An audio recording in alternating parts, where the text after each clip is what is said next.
Yay, Anime Reflux! First one we're recording of the year, which is how we judge our vetoes. I don't think we even all used our vetoes last year.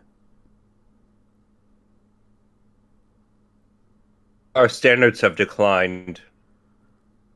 Uh, or we just didn't record enough to find the bad ones. That's also a possibility. Mm. uh, yeah. So, Anime Reflux is yay time. I don't know what that means.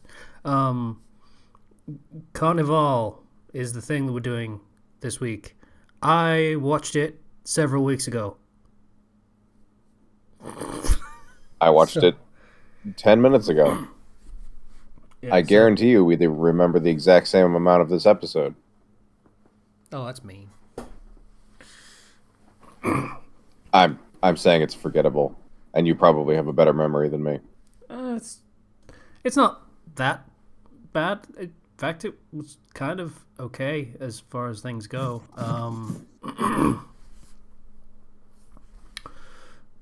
It So didn't try and shove exposition down your throat.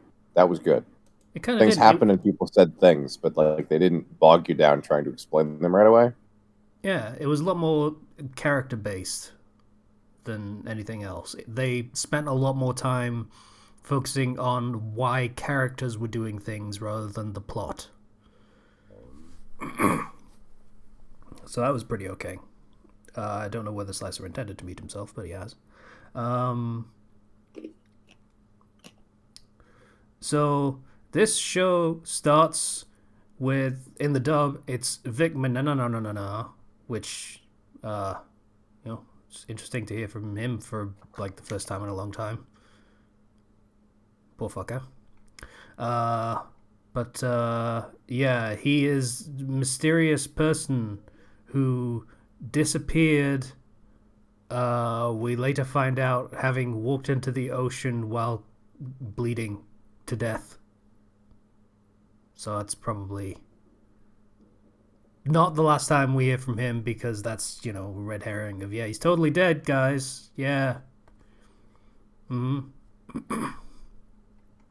Totally dead. Yo, but what if he is, though? That would actually Ooh. be a plot twist. A little bit, yeah. Because of expectations, but Yeah. But, probably not. yeah, so there's a little dude who is, of course, a wayfish albino dude. uh, and he's uh, taken in by a very rich lady, and he's apparently a prostitute. It wasn't entirely clear on that. Like, what was going on was pretty well, kind of consensual as far as, him being a wayfish sort of starry eyed kid who didn't really know what was going on could consent. Um, but also kind of had the tone of being transactional. So I'm not quite sure what the deal was there. Not that it particularly matters for much longer. Um, so she's got him chained up and stuff, and is gonna do stuff. But then uh, something happened. The blue-haired guy just bursts in, I think, like literally through the ceiling. Oh yeah, so the thief guy shows up, and he's a thief, and he's trying to rob the place, but he got caught, and also the woman is a weird spider lady. Yeah, that's uh, yeah. Her limbs elongate, and she gains a couple more elbows. Yeah, and so it becomes um, driving her off for a little bit. So like she runs off, and then Waif and Thief have a bit of a conversation. The thief notices, Waif, yeah, bracelet. yeah, thief notices the bracelet on the waif's wrist, which is apparently a thing that might have value. Um, so thief is like, "Hey, I'll help you out because I'm such a good guy, while we get his internal monologue of, hey, that thing might be valuable, so I'm gonna fucking take this guy on a fucking ride. I think he stated though, I'll help you escape if you give me that. He was very upfront about that. But Although then we missed a very small bit. When he first bursts in, the lady's like, "Who are you, circus or carnival?" It's like, circus, yeah. I took that to mean that she was insulting his appearance by calling him a whole ass circus of the clown.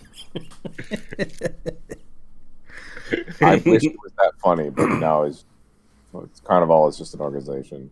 Yeah. We also see two agents, presumably of Circus or Carnival or whatever they're called. One is a girl that I don't remember that much about, and the other was a dude with glasses and sharp appearance, and was voiced, I think, by the guy who voices Whis from Dragon Ball Super, I think. He was someone familiar. I did recognize his voice. Yeah. So they're dealing with a thing, and then also the house on the hill explodes, kind of, and we get the perspective from inside that house, which is Spider Lady is freaking out and killing her own dudes. I guess so. I mean, presumably it was her house, so we don't get confirmation on that, but it feels like that's the case. And she's like killing dudes. Yeah, and being horrifying. Just killing her own people. So the waif and the thief are hiding from her. And she's doing the creepy monster routine of "I found you" and da da da da da, and then something happens and the house blows up and they explode and they get away.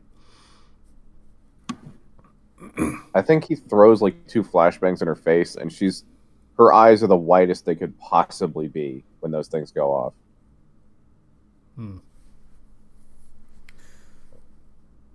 So they escape, and the circus agents show up and are like, "Damn, we were too late. Something happened to this thing that we didn't really know about." Oh yeah, there was like a third party or something that was also there that blew up the house. That was what it was. So the circus agents are like, "Okay, something happened here that was important. So it sucks that we lost the lead, but we definitely know we're on the right track," or something along those lines. So yeah, that's accurate. Future mysteries and such. They're on a quest. They're determined. They're important, maybe. Probably. The waif and the thief steal their way onto a train that coincidentally is at the same time currently a hostage crisis. Reasons. Coincidence. A little contrived, but fine. Okay, we're having a hot open. This is we're fucking going for it. All right. So, all right. I'm not gonna like. You can complain about contrivance a lot. That usually you complain about contrivance when it's really noticeable and it starts to fray the suspension of disbelief. When the action is this punchy and things are happening and you don't quite really know the context yet, you just kind of, okay, let them build on it first. Let's see where they're going with this before we declare, okay, this is stupid, it makes no sense, kind of thing. Like, this is the point in the story where you give them a little bit more leeway. I suppose my expectations are always for conflict, so the characters are on a train. Of course, it's going to get robbed at some point. Well, can't have a train ride in an anime without something bad happening. It was kind of getting robbed before they even got on the train, which okay, yeah. So they get into an empty car and they're like, okay, cool. And they have a conversation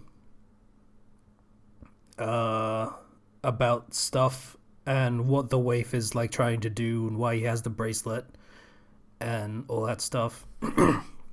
Which is basically, he's got no fucking idea. He's just looking for that dude that drowned himself.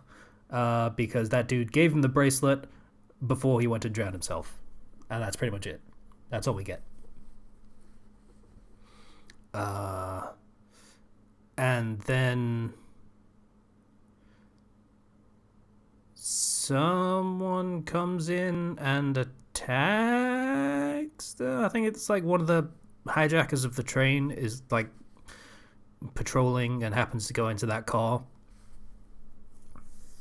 So Thief has to fight or something.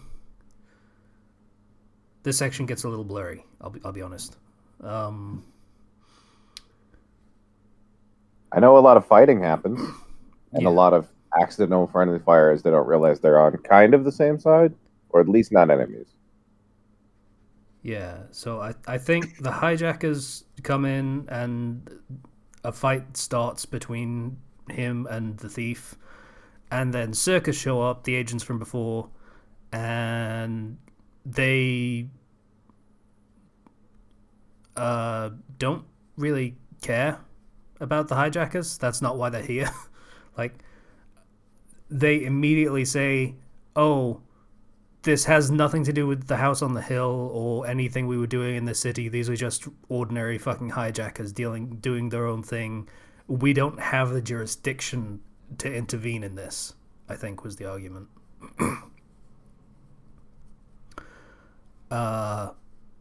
So they willingly get tied up by the hijackers while Thief and Waif hide, I think, was what happened. I don't remember. Like I say, it's blurry. So it turns out this hijacking is by disgruntled workers who wanted revenge on the head of their former company, who laid them off, and they don't seem to actually care about, getting money or anything. They just want vengeance. Not exactly.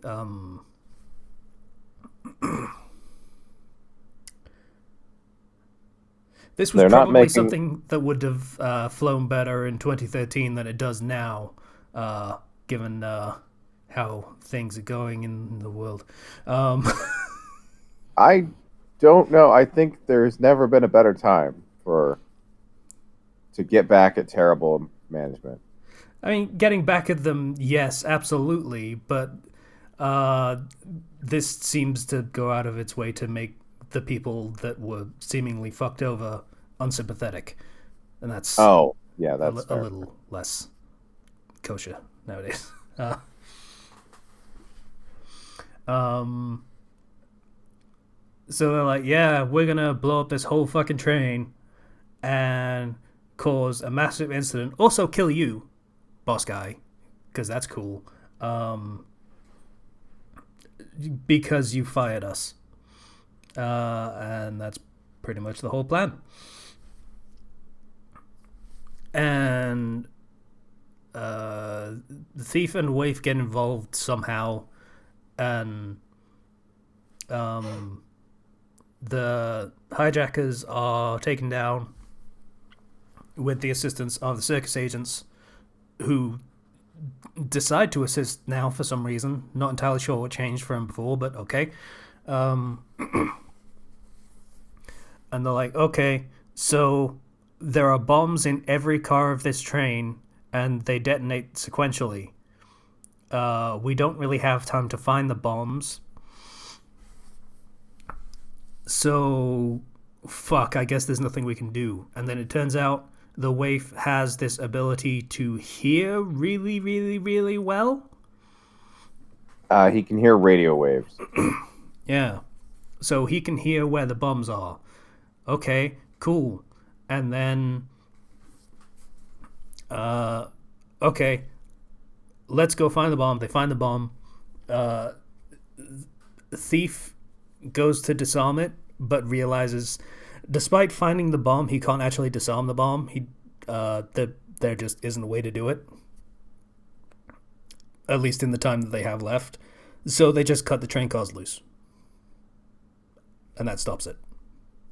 And every bomb has to go off in order because they're linked to each other, I believe it was. So, like, the wireless signal was not strong enough if one of them failed, essentially. Yeah. So they just cut the car loose, and that's fine. The situation is resolved in kind of an unsatisfying fashion. Like, you know how this usually goes. The protagonist supposedly has like this ability that helps solve the situation, and then the not so good guy, but we'll see where it goes, guy has the ability to possibly resolve the situation, and it counts down to like 2 seconds, then he does it and everything's okay. Subversion of expectations, I guess, but in a Game of Thronesy way, in the sense that, yeah, all that happens, except it doesn't mean shit. They can't do anything. Like, yeah, okay. Yeah, I suppose they could have just started cutting off cars and would have accomplished the same effect. Yeah. So, yeah, the two main characters, seemingly, don't actually contribute anything to this story in this first episode. But it set up who they are pretty well, and there's stuff and mystique going on, but in a way that doesn't really give us any concrete information about anything.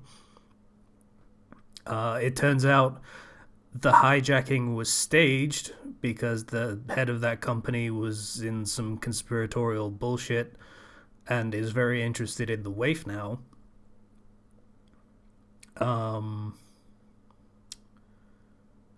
But yeah, that's pretty much it.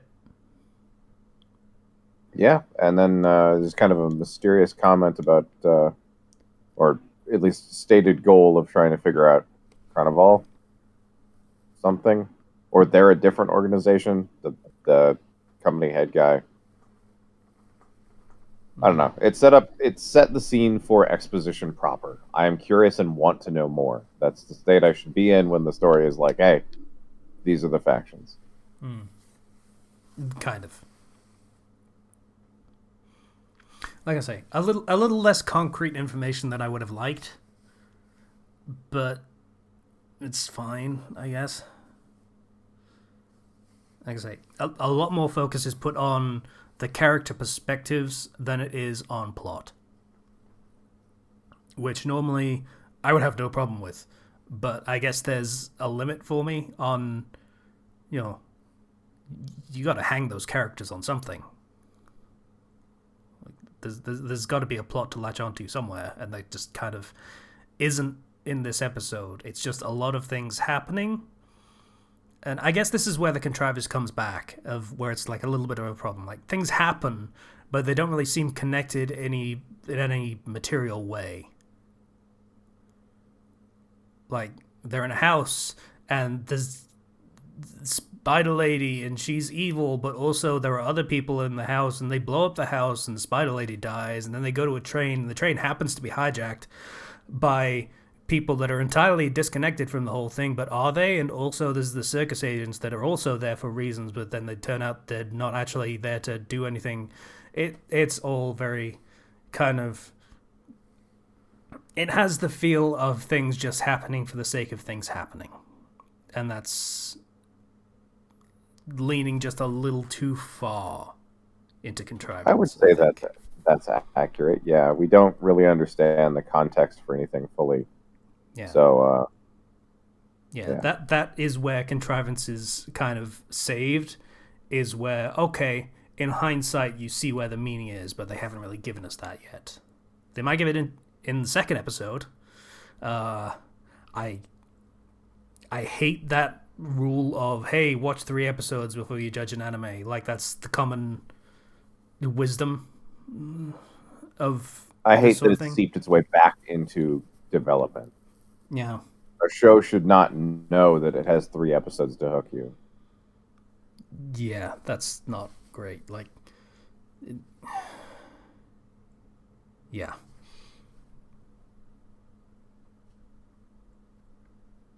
Like, episodic storytelling is useful because it lets you set miniature structures into a greater structure. It's small stories that make up the parts of a bigger story. And a lot of times, not always, but a lot of times, what you want to do with your episodic stories is have a beginning and end for those stories. And this one feels like it's like 4 or 5 different mini stories that are connected with the most gossamer thin thread of plot. And there's no real narrative through line for all of it to connect it together. Aside from happenstance. Yeah. Yeah, it seems like they're really relying pretty heavily on coincidence and just go with it momentum. Mm. Which in the moment, like I said, you go with it, like they want you to, because the assumption is when you go with it, you're going somewhere with it, but they just kind of don't in this episode. And presumably leave it to the second one, which irritates me still.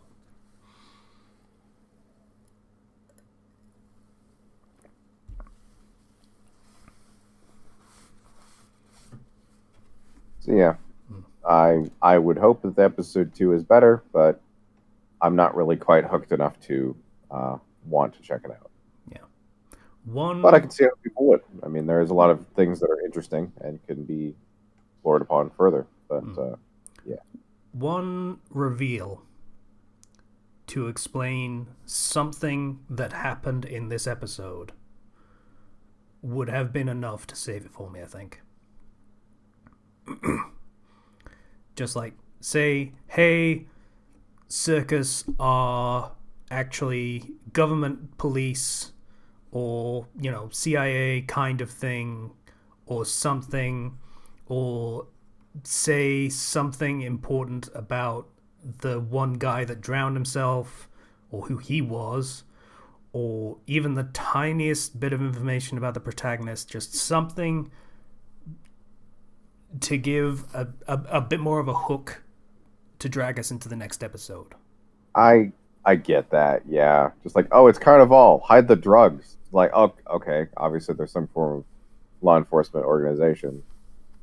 Or something indirectly like that. It doesn't need to be blatant, but something would be nice. Yeah, like they show up to a train hijacking and are there and known to the assailants, and they're just like, oh shit, these are just regular guys, we can't do anything, and allow themselves to be captured. That's a confusing response to that situation for many reasons. Like, self-defense not a thing? Like, just could at least protect themselves and leave the train, presumably, but they just kind of don't. That's a fair point. Even if you're not directly defending yourself, you could still leave. Yeah, so that was all weird and nothing felt... It felt kind of like we didn't learn anything, is the problem.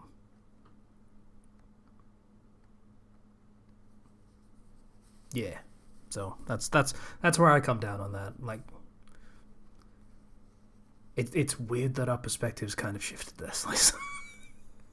You were like at the start of this recording, you were like, "Oh, this sucks," and I was like, it was fine." And then by the end of it, you're like, "Oh, it was fine," and I'm like, "Oh, this kind of sucks." That's fair. Yeah. I suppose I didn't really. It's very confusing to watch. A lot happens, Hmm. but and it just feels like it's never ending and meaningless. And it kind of is, but I recognize in hindsight what they were trying to do, just set things up.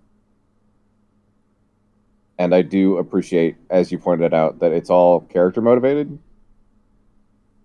These are the characters making decisions, not necessarily greater unexplained things happening. But barring the fact that the train heist was an inside job. Anyway. Hmm. There's nothing in this show that really grabbed me. Like, we do get to understand the motivations of the main characters, but while I understand the motivations, they weren't particularly interesting for me.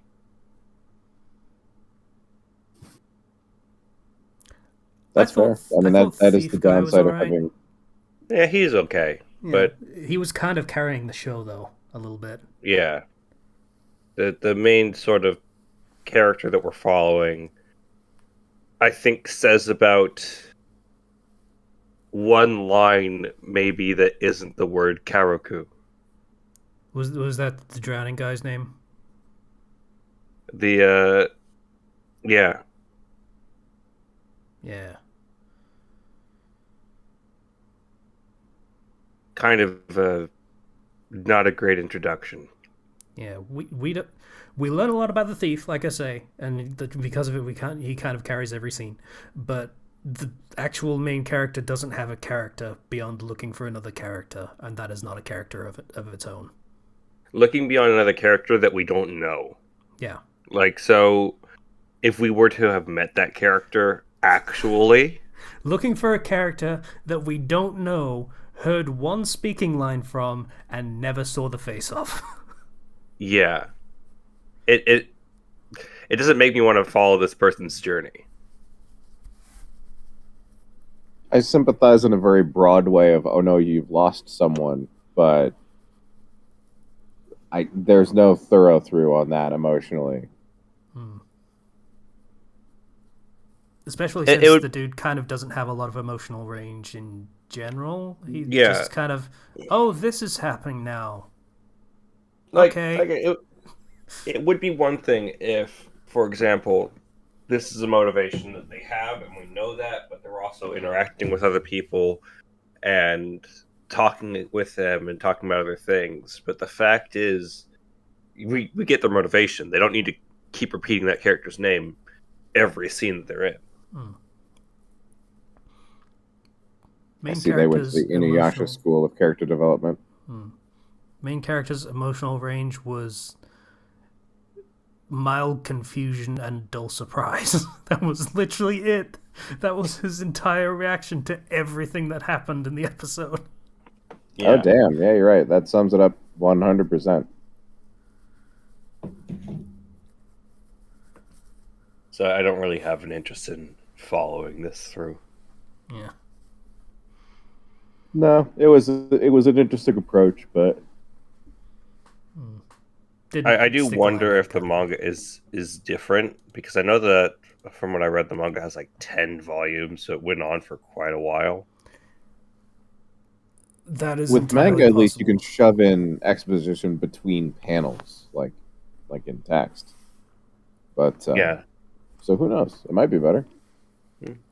And sometimes, I Um, mean, depending on the director, they can choose to move things around in an anime adaptation for the sake of, you know, making it fit the pacing of an anime, which, you know, is very different from, you know, comics.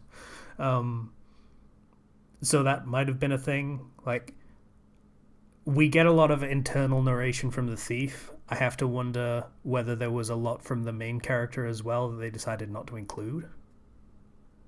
possibly. Well, roll a new one. Yeah. 17. 17, 15, 16. Oh no. Guess what? We don't need to roll a second number. Is there Okay. just the one?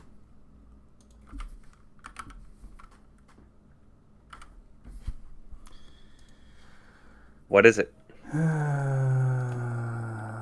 Who wants some more Chinese anime? Yeah, it was Q. Hey, there's only one Q. Chinsha. Chincha. Across thousands of years. Oh, fuck. It's Jansha. Just say it's Jansha and call that the fucking summary. Jesus fucking Christ, I hate this shit. I hate this shit! Across thousands of years, a terracotta warrior comes back to life. With a girl who looks exactly like his sister-in-law, they fight crimes, become heroes to bring back justice. Sister-in-law? What? Yeah. It's an oddly specific one to go for, but yeah. This is my third cousin. You look just like my third cousin twice removed. Apparently it ends on a cliffhanger according to the comments.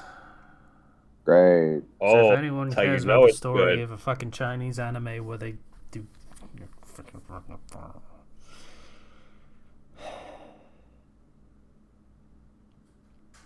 That's not Fuck the it. worst we've First had. week of the year, I don't care anymore. Veto. I'm not doing this. Okay. That's fair. That is within your right. As of I rolled again. I got 40 minutes ago. number one.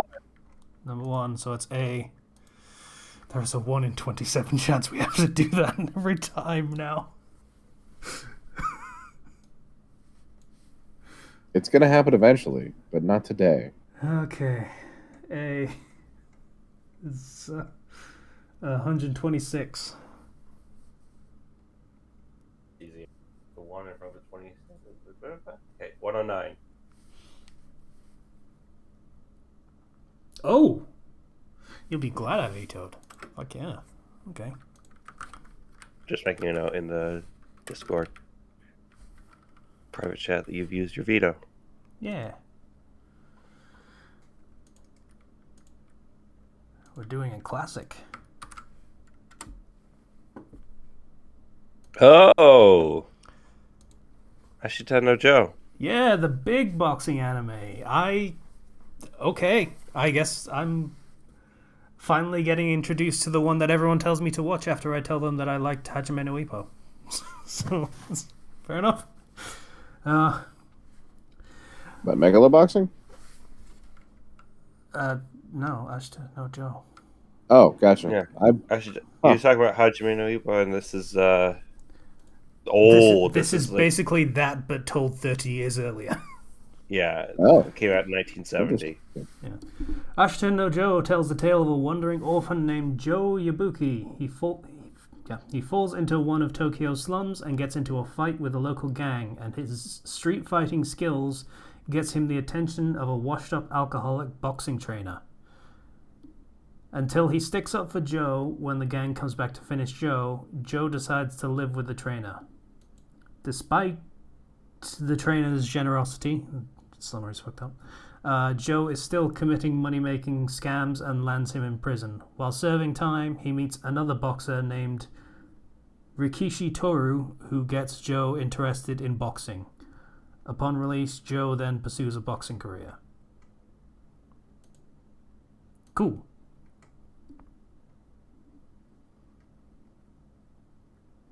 seems very straightforward. Interesting. It sounds kind of like I- Hajime no Ippo from the perspective of that weird fucking psycho boxer guy. That does not narrow that down at all. There's a lot of those. Okay, the one from Hajime no Ippo, I mean. Okay, granted, there were two of those in Hajime no Ippo, but still. The second one. The one that nearly punched a woman in the face. Ah, As a gotcha. professional boxer. With a closed Fun fist. stuff.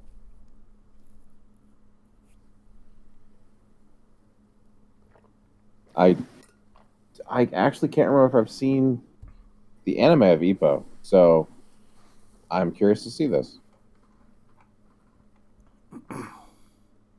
I'm looking forward to this one. I'm very happy I used my veto. That was a good veto. Yeah, well spent.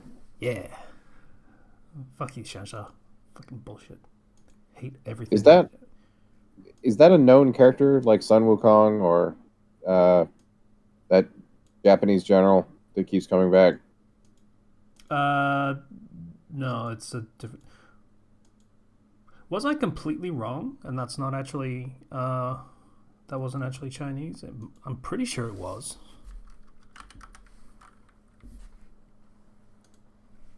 Like, that is a very Chinese name for the show. I